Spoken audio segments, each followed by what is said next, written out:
À chaque tempête, à chaque marée un peu plus forte que les autres, Jamestown se retrouve sous l'eau. Le changement climatique touche de plein fouet cette petite presqu'île de Virginie. Cela pourrait passer inaperçu puisque plus personne n'habite ici, mais 400 000 touristes viennent visiter cet endroit chaque année.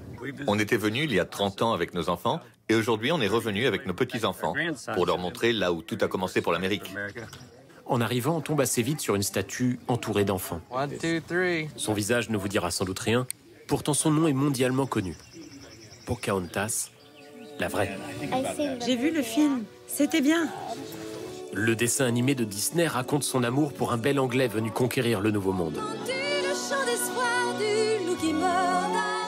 Pocahontas a en fait été kidnappée par les colons, mariée de force, puis emmenée en Angleterre pour divertir la bonne société londonienne. Là-bas, elle tombe gravement malade et meurt, sans jamais avoir revu sa terre natale. La réalité est parfois bien plus sombre que ce qu'on raconte aux enfants. Ces marais qui ont donc vu naître la vraie Pocahontas sont aussi le berceau des États-Unis.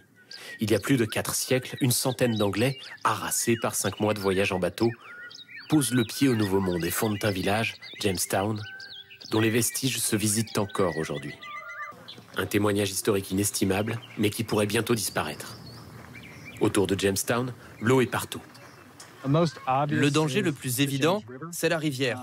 Une première digue de protection avait été mise en place au début du XXe siècle, mais avec la montée des eaux, ce n'est plus suffisant. Pour essayer d'enrayer le désastre, l'association en charge de la protection de Jamestown a renforcé la digue l'année dernière, avec 96 000 tonnes de granit. La construction de cette digue a donc permis d'accorder un répit à Jamestown, mais maintenant le problème, ce sont les maraises environnantes. Avant, tout ça était à sec au moins une partie de l'année.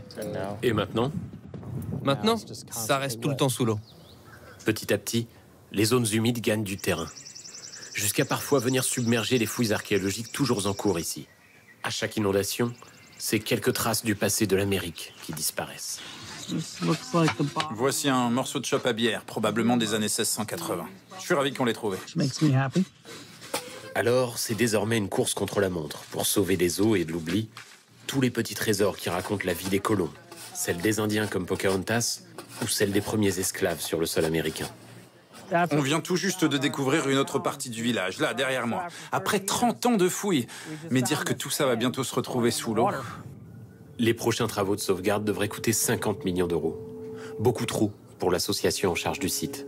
Mais finalement rien au regard de ce que l'Amérique perdrait en laissant son lieu de naissance disparaître.